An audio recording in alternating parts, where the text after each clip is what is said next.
Bonjour à tous. Évidemment, c'est plus sympathique de pouvoir vous souhaiter la bonne année lors d'une cérémonie de vœux. Mais cette année, c'est aussi à travers une vidéo, c'est la 3e année consécutive que je vous souhaite une belle année. C'est normal, c'est une année où on a fait des choix d'économie pour pouvoir aussi préserver, comme vous l'avez vu, nos fêtes de Noël. Nous voulions que les Sussiciens gardent le moral, nous voulions que notre ville soit attractive, nous voulions un commerce dynamique, nous avons voulu que les associations viennent envahir les rues du centre-ville et que ce soit une fin d'année qui prélude à une très belle année 2023 dont je vais vous parler maintenant.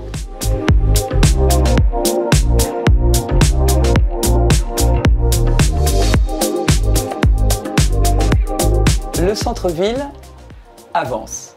Ça veut bien sûr dire des travaux, ce n'est pas ce que l'on préfère. Nous avons fait le choix de resserrer le calendrier du projet centre-ville. Plus de gêne, moins de temps. Nous avons réussi à vous donner une sente piétonne, qui n'est pas la sente piétonne définitive, qui passe par les propriétés Garcio, mais au moins ça vous permet de continuer à avoir accès au centre-ville.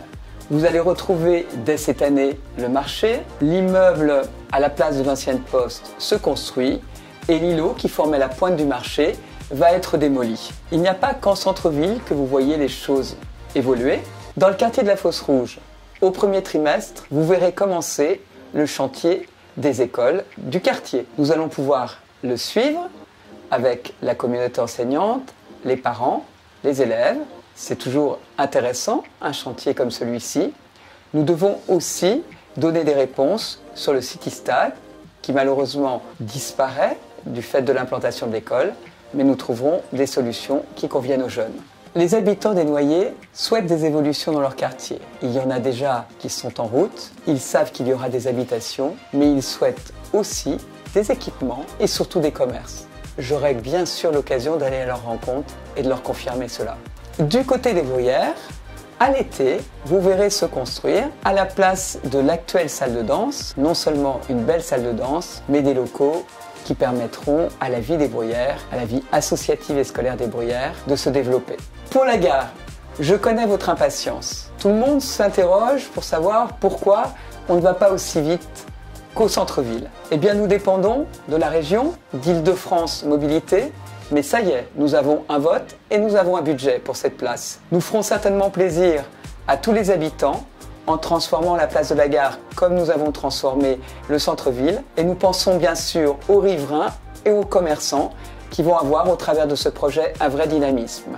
Nous allons en parler cette année, vous allez voir les études et ensuite nous passerons aux travaux.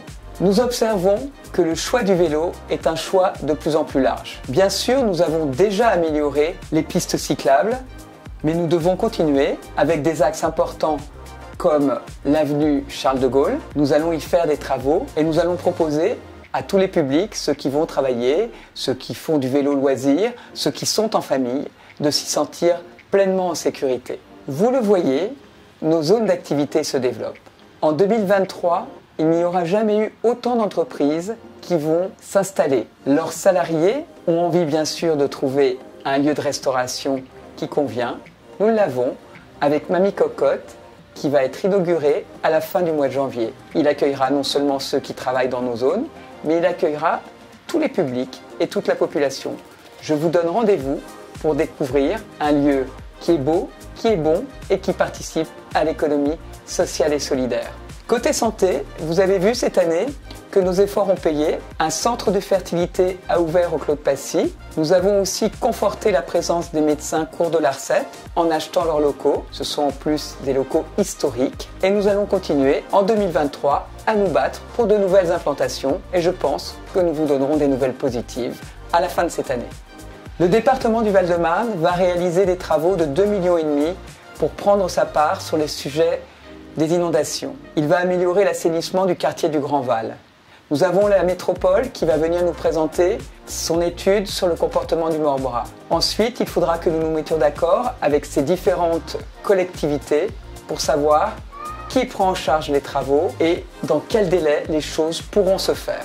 L'État a décidé d'implanter à Noiseau une prison. C'était totalement unilatéral comme décision.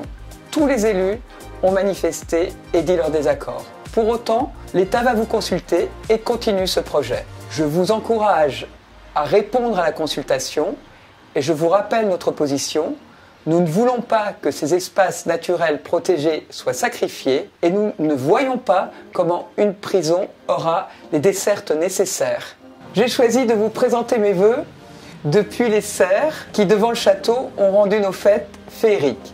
Ces serres sont certes éphémères, mais elles vont aller dans les écoles, et là de manière assez définitive, pour accompagner des projets pédagogiques. Ce sont des serres écologiques. Dans ces serres, vous avez pu admirer le savoir-faire de nos entreprises, de nos artisans, de nos commerçants. Il faut que tout au long de l'année 2023, vous vous intéressiez à ce qu'ils font de meilleur. Il faut que vous les fassiez vivre, car c'est eux qui donnent à Sucy cet aspect villageois que nous aimons tant.